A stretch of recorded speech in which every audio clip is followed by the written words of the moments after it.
I believe Turkey will sustain its peace diplomacy and, for example, grain deal diplomacy, because this is one of the successes which is really important for Turkey to preserve. Erdogan will be more involved in domestic issues rather than in foreign policy, and I believe he next couple of months he will be completely out of these negotiation processes. Чи стане землетрус, або скоріше його наслідки, тією соломинкою, яка зламає спину верблюду? І так, і ні. На стороні Ердогана, як не дивно, грає фактор часу. Hello and welcome to Ukraine in Flames, a special project by Ukraine Media Center and NGO Euro-Atlantic Course.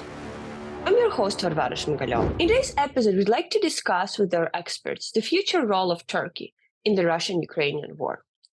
Since the beginning of the full-scale invasion, President Erdogan has contributed significant efforts as a mediator and facilitator, attempting to bring Russia and Ukraine to the negotiating table.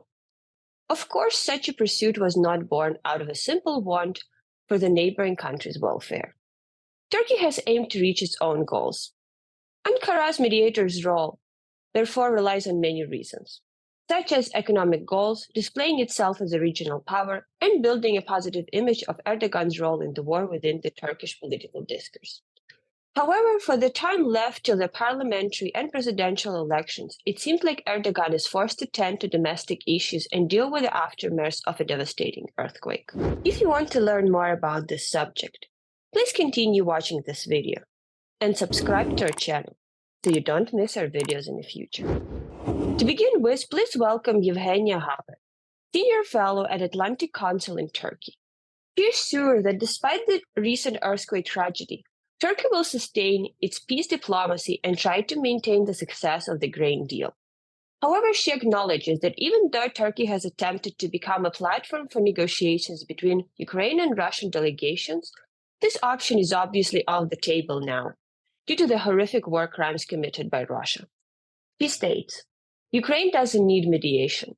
Ukraine needs international court for the war crimes. The devastating earthquake that has hit Turkey has obviously shifted the focus of the government's attention from the foreign policy to the domestic politics realm. All efforts are now being put into helping those who have survived the earthquake and also into mitigating the negative consequences of this disaster. But this is also one of the reasons why I believe Turkey will sustain its peace diplomacy and, for example, grain deal diplomacy, because this is one of the successes which is really important for Turkey to preserve. We understand that Turkey has been instrumental in negotiating and in putting the grain deal together. But on the other hand, the grain deal is now also instrumental for Turkey to add to some positive agenda in the country, and especially ahead of the critical elections, which might now be suspended, and there is no still decision on that. It's important to have some good news as well.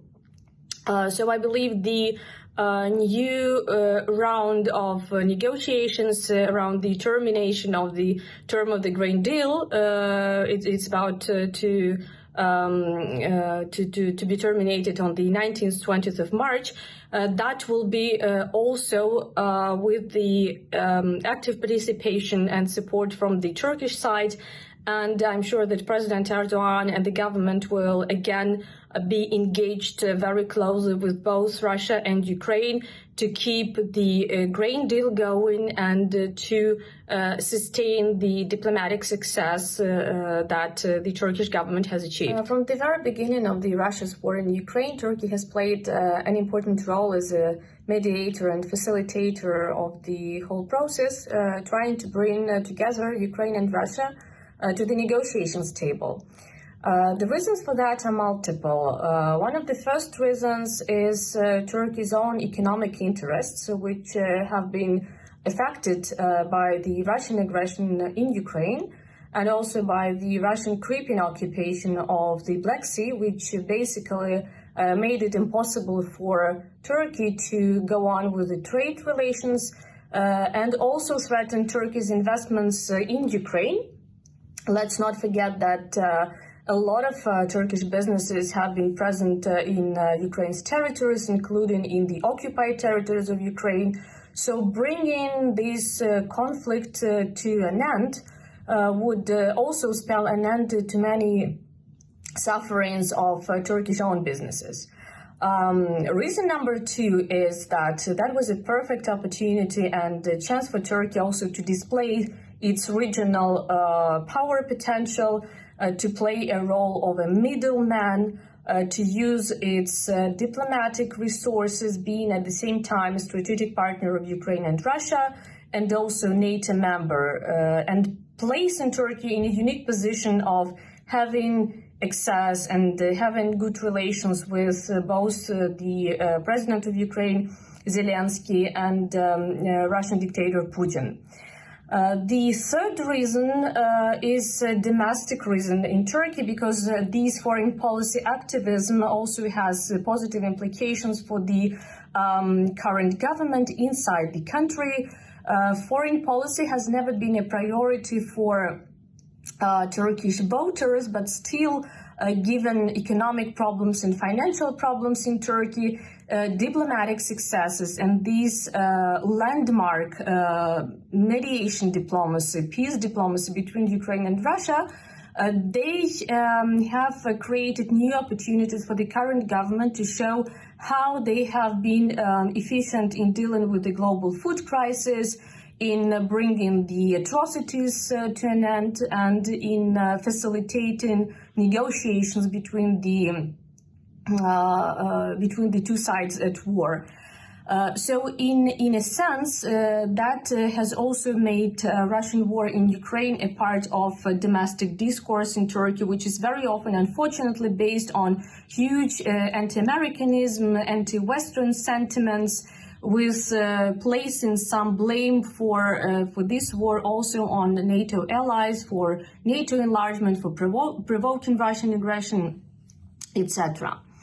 Last point that should be made here is how efficient this diplomacy can be, and whether actually Russia and Ukraine would be willing and able to come to negotiations table with this shuttle diplomacy of President Erdogan and Turkish diplomats. I'm quite pragmatic in a sense that some smaller issues which are very technical and which are very much humanitarian oriented, like the grain deal, for example, like the prisoner swap, like Turkey's role in nuclear security, for example, they can let Turkey play a constructive role, and that's what we have been witnessing so far.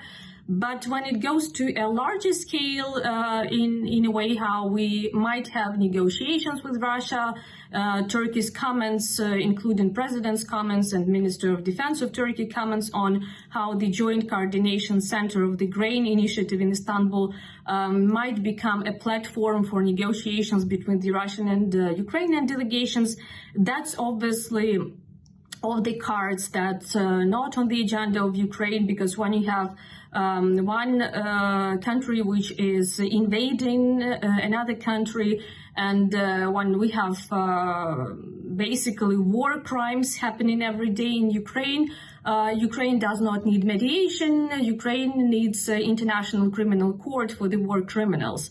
And I think that Ukraine has been very clear about this position.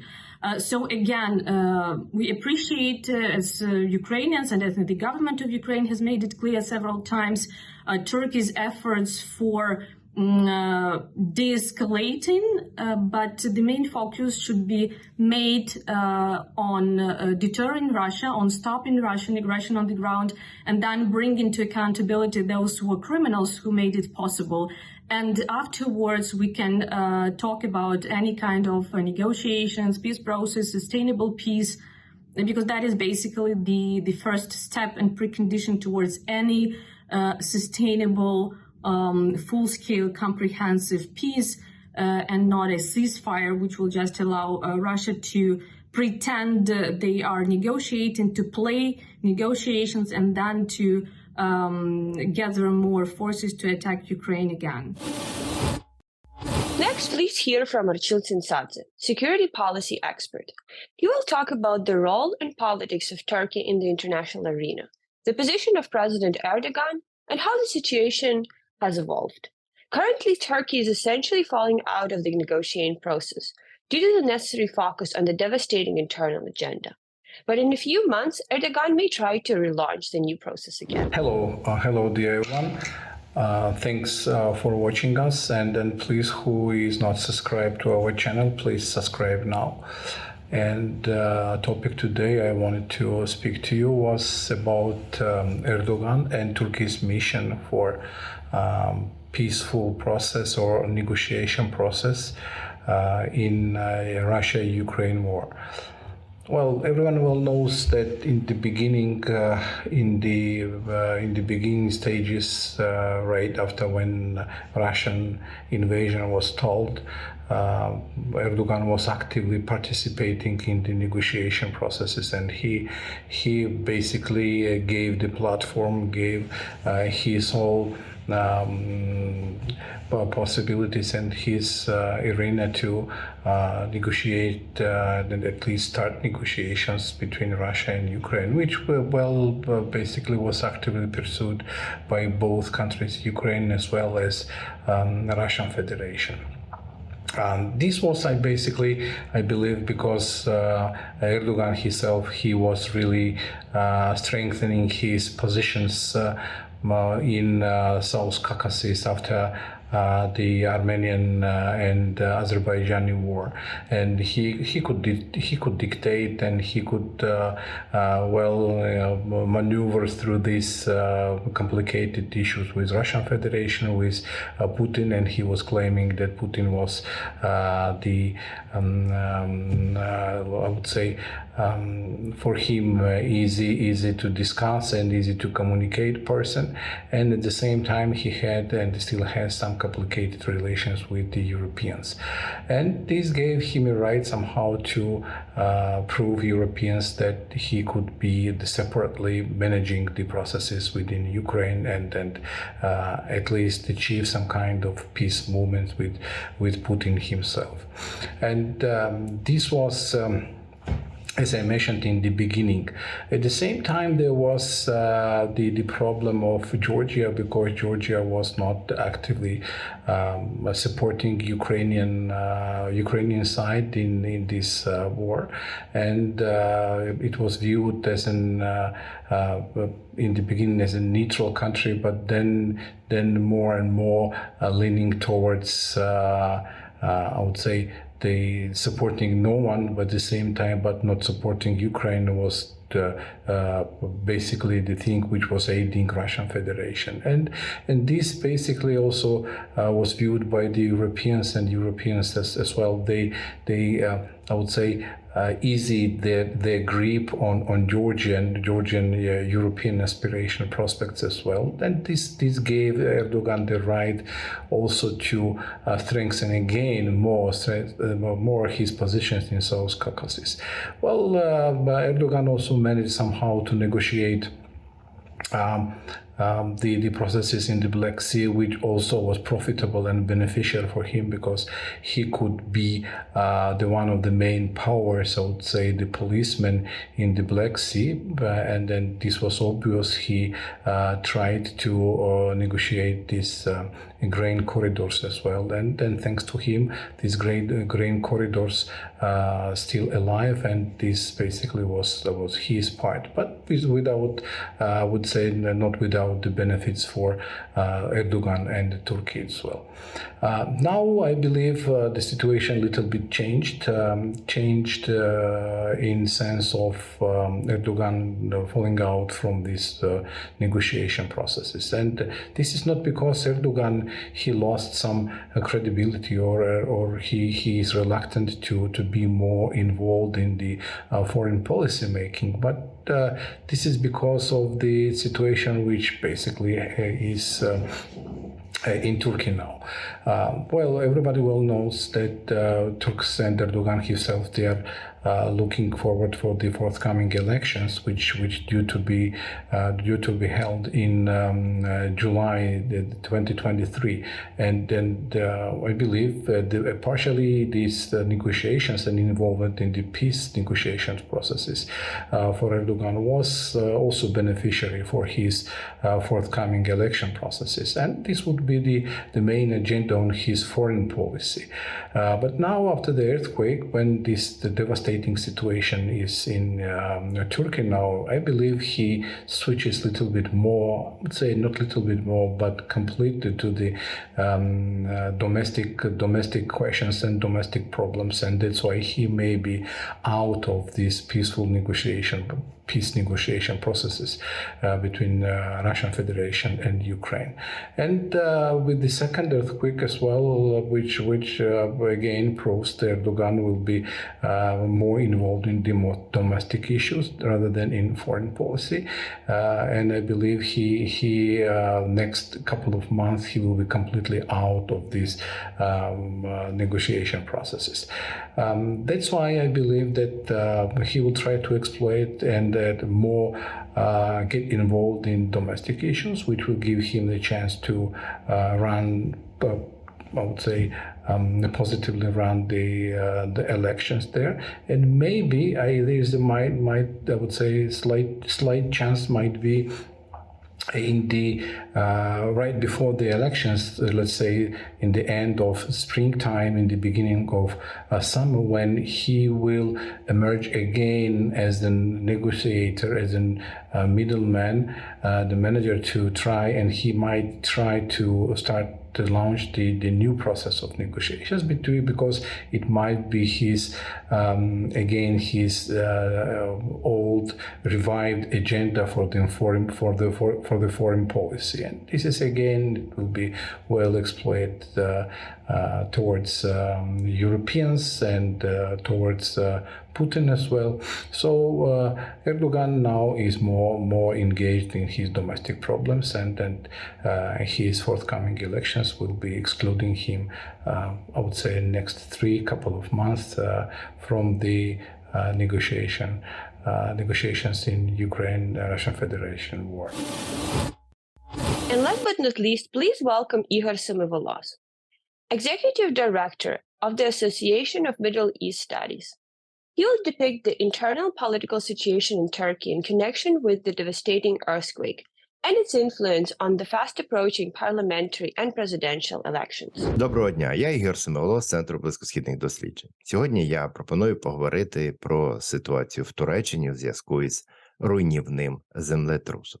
Втім, перш за все, дозвольте мені висловити глибоке співчуття турецькому та сирійським народам, які постраждали від цього стихійного лиха. Аллах рахмет ейлесі.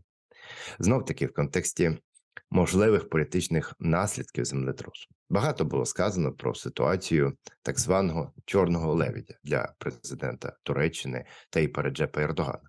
Адже це стихійне лихо відбулося напередодні виборів до парламенту та виборів президента.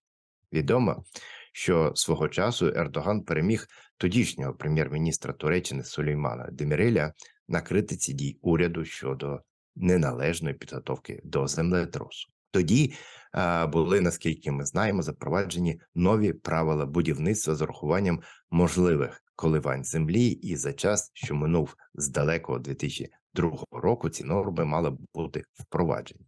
Останній раз вони переглядалися в 2017 році. Втім, як ми бачимо, цього не сталося або сталося не в повній мірі. Опозиція вже обвинувачує будівельні компанії, які за традицією цього бізнесу близькі до правлячої партії, в нехтуванні правилам будівництва, а уряд в покритті цих злочинів. Усього видно, що ця подія може завдати серйозних ударів по рейтингу нинішнього президента. Втім, є і інший аспект цієї трагедії – зближення позицій країн регіону, прояви солідарності з турецьким меншою мірою через політичні проблеми з сирійським народом. Країни, які засоби масової інформації Туреччини часто представляють як такі, що ставляться вороже до турецьких цінностей – Греція, Вірменія, Ізраїль, та сама Швеція, а також Захід в цілому, надають і надавали велику допомогу. І цей акт, сподіваюся, може стати поворотним пунктом в зміні політики Туреччини щодо цих країн. Втім, як казав Ніцше, коли горить хата, то забувають навіть про обід, але його надолужують на згарище. Іншими словами, укоріненість антизахідних наративів може бути набагато сильніше, і цей прояв людяності та солідарності не вплине докорінне на реальну політику. Тут, як кажуть, подивимось. Крайні міркування з цього приводу. Воно напряме пов'язане з репутаційними та, можливо, політичними втратами Ердогана. Чи стане землетрус, або, скоріше, його наслідки, тією соломинкою, яка зламає спину верблюду? І так, і ні. На стороні Ердогана, як не дивно, грає фактор часу. Від цих важких подій до виборів мине всього-навсього 3 місяці. І в громадській думці прямий взаємозв'язок між політикою Ердогана та наслідками землетруса може не виникнути. Для цього потрібно більше часу. Я не дарма згадував про Деміреля, адже від землетрусу до виборів там минуло 3 роки. І за цей час в суспільстві зв'язок між політикою та стихійним лихом з'явився. До того ж, надзвичайний стан, який запроваджений в Туреччині, у постраждалих провінціях мешканці також дуже серйозно ускладнює політичну боротьбу. Викликає занепокоєння і спроби обмежити функціонування соціальних мереж, зокрема Твіттера.